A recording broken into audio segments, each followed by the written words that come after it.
This podcast was produced by OAR FM Dunedin with support from New Zealand On Air.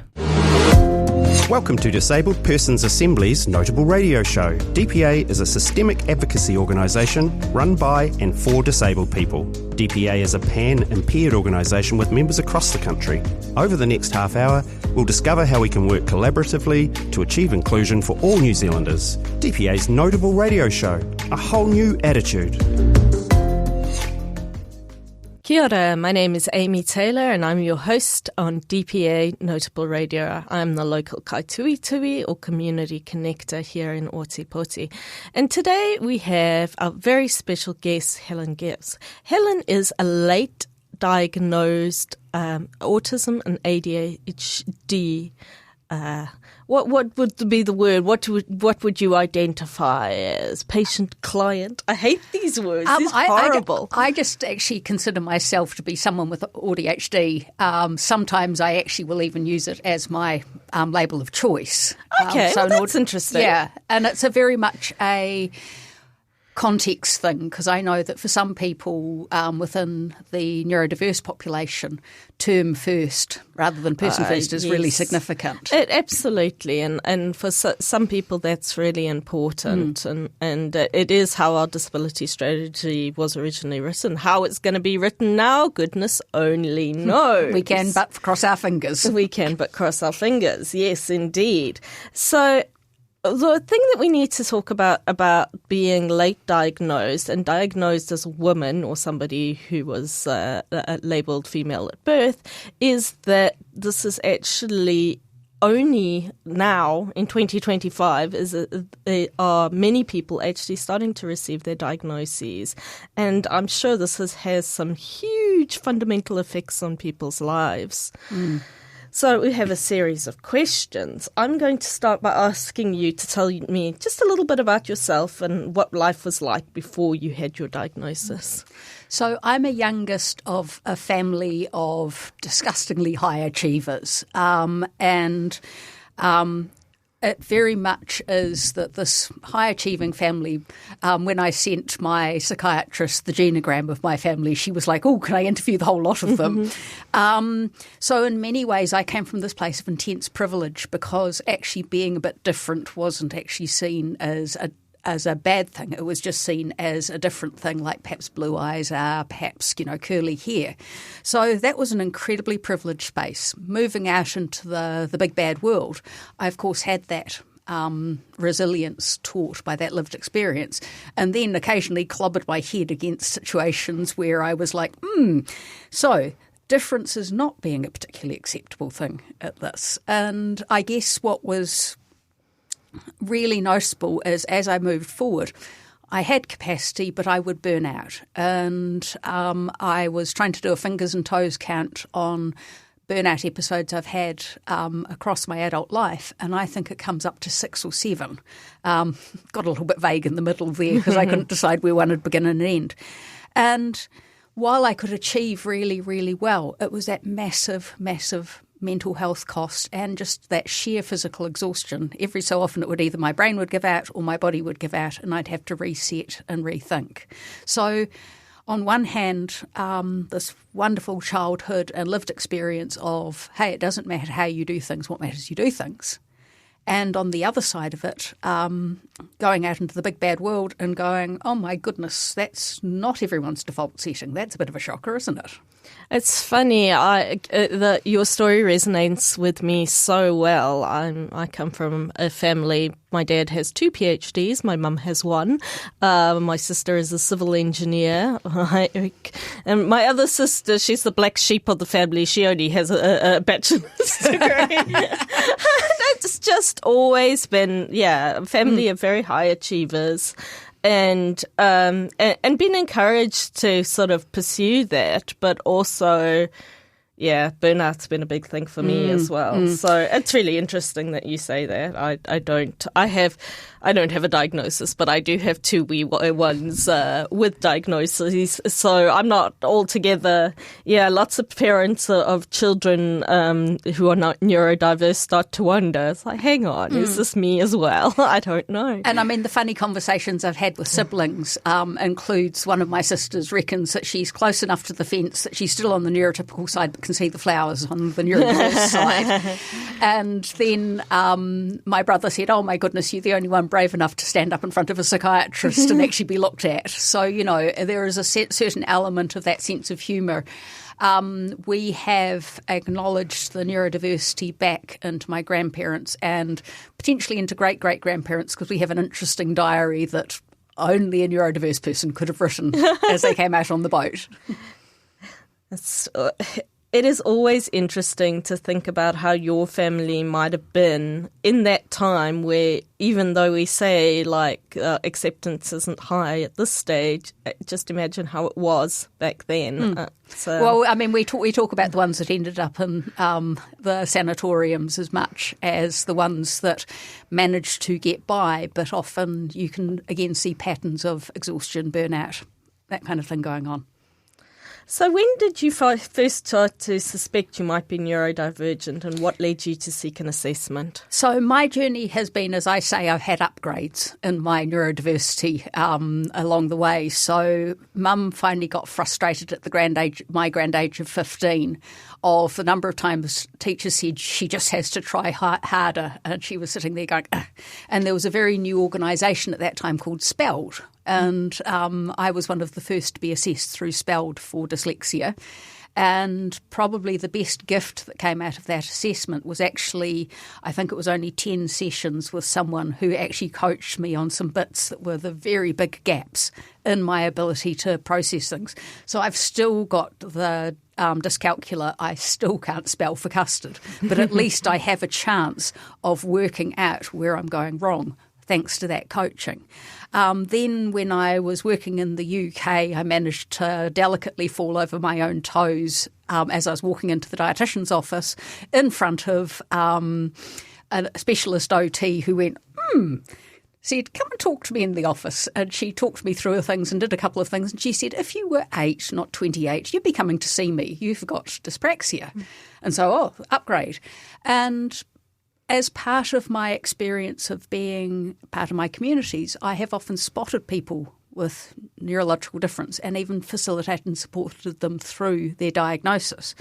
And finally, when menopause hit and my brain decided it really was not going to be happy any longer with myself, with pushing as hard as I had to, it was at that point I sort of said to my partner, diagnosis time. And he went, what's stopping you so long? Go to my GP. What's taken you so long?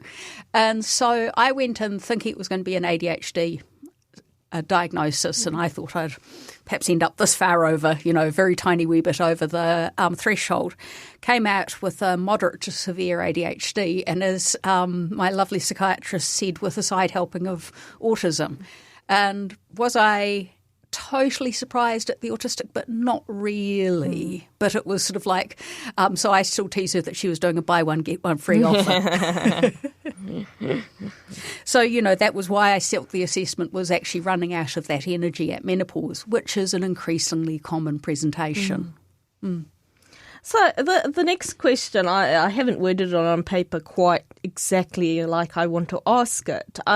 It's more, so it says, what is it like to finally receive the diagnosis as an adult? But it's more what sort of your emotional state is to receive that. So I suspect I have cried more in the last 12 months since my diagnosis than I've cried in the previous 40 years. Do you think that's because you've let yourself cry? I think it is, but it's also the relief of realising those moments where things disconnect and you fall out of step with the neurotypical world, that you're not fricking crazy. You're just a differently wired set of human being. And it gives a lot more self-compassion. But with the self-compassion, oh my goodness, lots more tears. And it's like, oh no, not again. Okay, just accept it. Breathe into the feelings. Let's keep going. It's funny you should say that because, I don't know, just a couple of weeks we had my little girl sitting in the same chair as you are and we're basically doing the same interview. She's only 11 years old. And her answers mirror yours in a very strange, I mean, obviously, like she speaks like a child because she is one, but the basic message is just kind of the sort of, relief and acceptance that you can be different and being different is fine and it's acceptable. And we need to build a society where we foster that acceptability and how we can actually sort of feel like we can all contribute and everybody benefits, basically. Absolutely. And it's often hard for people to understand that having a label doesn't mean that you then go on, for example, to get ADHD medication. It is, I describe it as the map that you're going to then use to navigate. And yes, you might need assistance and you might need aids, but it's still the map, not the thing that defines you. Yeah, and I think that we talked about medication with Caroline as being something like a tool. And I mean, I don't always use it with my children. Sometimes it's beneficial for them to express themselves in all their glory.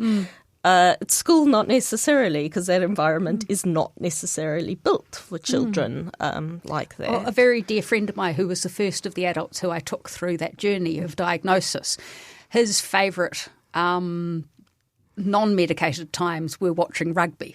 And he would bounce and he would be shaking his hands and he'd be playing along and, basically very high energy that was not appropriate for a professional life. And so that we always used to plan those so that I would at least have advance warning that was what he was doing.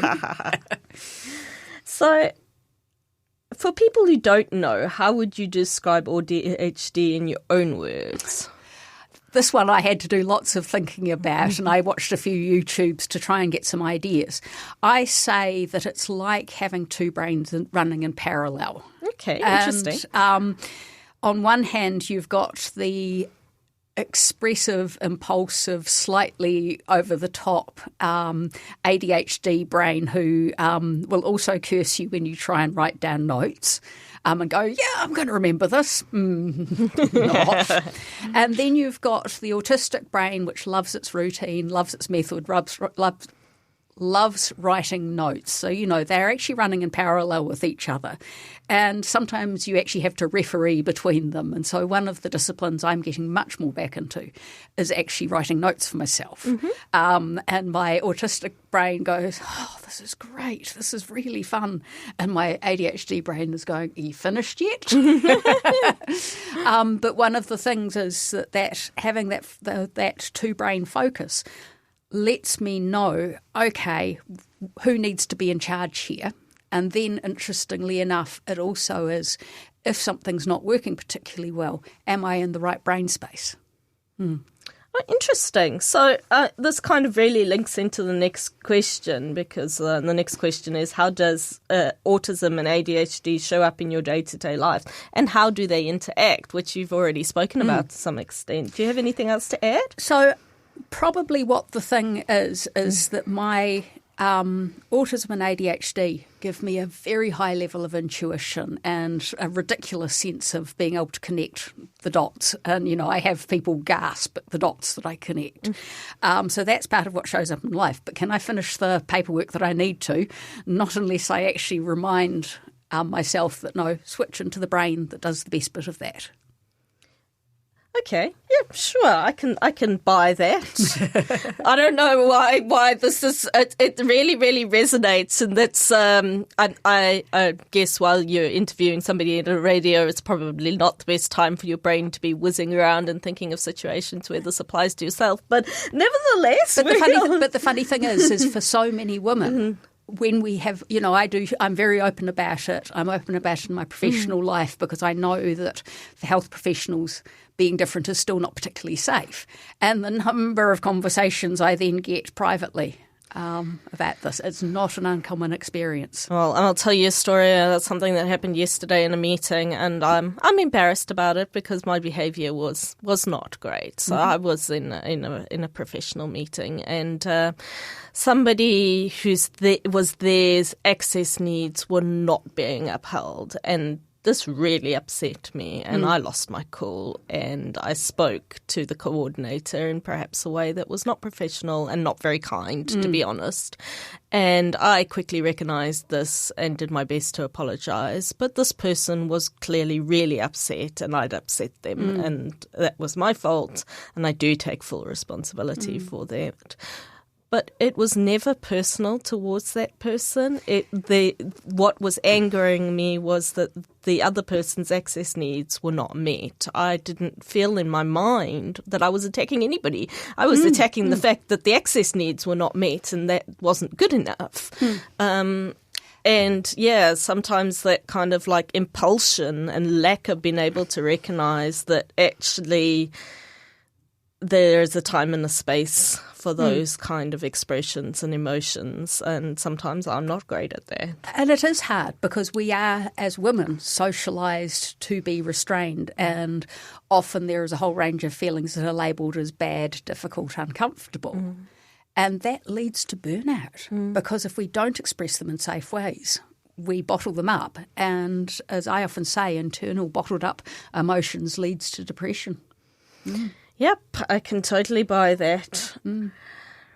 Right, let's move on. Were there signs in your childhood that you now recognise as being part of ADHD? Oh, so I just laughed at that question when I saw it. I was like, where am I going to begin? So I was reading, not taught by parents, just absorbed in the environment by the age of 3. Sure, that's early. Very, very much language and things was picking it up all over the place. So it's funny you say that because my kids have been exactly the opposite. Maths, and logic by ridiculously young ages. I remember my youngest daughter, she was 17 months old. She climbed up the top of our pantry and to steal a lollipop, but she didn't just steal one lollipop. She stole 2 lollipops, climbed down the pantry and gave a lollipop to her sister. Yeah, just sort of completely like that she was able to conceptualize that, one, she wasn't the only one who wanted a lollipop, and that even the sort of numerical concept that she needed another lollipop at that extremely young age, blew me away. But doesn't mean that reading came easily to her. It certainly didn't. And so the funny thing is with all the neurodevelopmental differences, it's not that kids don't have incredible abilities in one in several domains. It is the gap between the domains. And so, for example, my working memory falls to somewhere around the 10%. I am well below most people's working memory. My ability to work through certain tasks is at the 95th centile.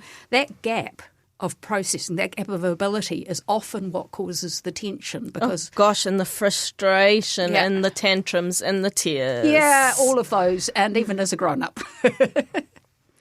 Yes, we get a lot of this. My children are very creative. They love to tell stories, but the stories far extend their ability to write them down. And that can cause immense frustration because they have these ideas and even what they've written, and then me or the teacher will pick it up and whatever's on paper is completely incomprehensible. And I can imagine that kind of frustration. Art is my one that really used to sort of bite me very hard. And my stepdaughter is actually an artist, and one of the ways we actually connect is sometimes through actually understanding technique together. And that's been a really lovely thing. So I came across a thing which was talking about, think of the sky affecting the colour of the background. And I shared it with her, and we had a whole sort of back and forward text message conversation about this. And it was really, really nice. But could I put, a pen on a paper and draw something similar? No. That's, Yes, I can see that frustration. We're going to skip ahead a bit because we're running out of time because this conversation is just so interesting.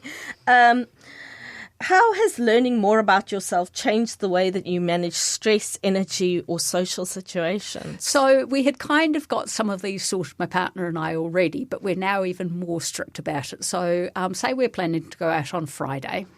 The last day of the week we can book that we're planning to go out on Friday is Tuesday. So I can actually balance and regulate across most of Tuesday, most of Wednesday, most of Thursday, most of Friday. So I can actually turn up and be semi-functional on the Friday for a social event. And that might sound really, really awful to some people, but actually it has really improved our relationship because I'm not turning up and then, like the falling asleep in the pudding or something like that.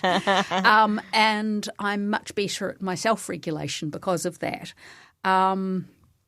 I think the other thing that's really noticeable is that I actually now am much better at saying no. So I've actually pulled back from quite a lot of work that I was doing, saying, look, I can be the person who provides advice, but I just don't have the capacity to do the background work. Yeah, managing your own capacity is something that I've really had to accept, especially with having two neurodivergent children, is that really it's you have to prioritise, and it's really hard to do because I get so excited about all the different things that we could possibly be doing.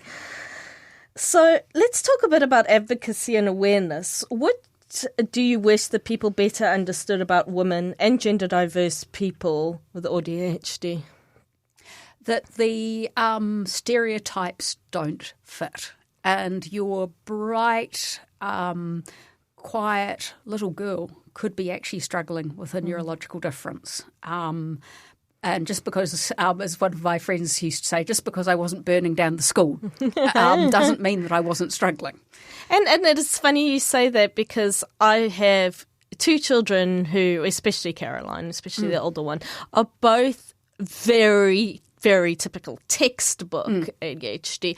And in comparison to many of my friends who took a lot longer to get diagnoses for their children, it was pretty instant for me because we could walk into the room, the psychiatrist saw her just acting in a way that was very typical to the diagnosis, which is typically, I guess, boys. And we got our diagnosis pretty instantly.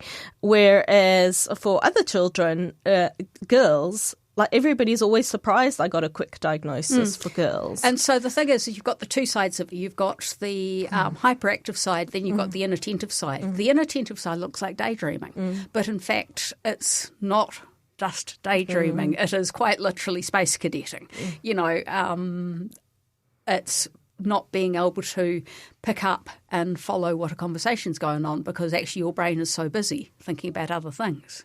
And I find with my kids, when they move, they're actually more attentive than if you try to get them to stay still. They're concentrating so much on staying still that they're not actually concentrating on what you're trying to say to them. Yeah, absolutely. And it's things like understanding that if I'm crocheting in a meeting, that is because I'm self-regulating, so I'm not going to box you around the ears or not pay attention. It is actually a form of self-regulation. So when people get nippy about that, I'm like, oh, for goodness sake. Yeah, and you have to speak out for yourself and actually advocate and say like this and this is my fidgeting. And this may as well be a puppet toy, but it's... Yeah, well, my nieces and nephews all refer to it as my sophisticated form of fidget spinning. Right, I'm going to move on to the last question because we literally have 2 minutes left because we've been enjoying this conversation quite so much. What advice would you give to someone who suspects they might have ADHD but isn't sure where to start? So it's well worth going online to the ADHD sites and to the autism sites and actually doing some of the screening, and you will manage to talk yourself out of it at that point because your immediate socialised reaction will be to answer like a neurotypical. No, just spontaneously answer, recognise when you're doing that. And unfortunately, the way the health system is set up at the moment, the only route is to go privately pretty much. What I say to people is that if you can afford it, go via a psychiatrist, not going psychologist, then having to go and get redone by a psychiatrist.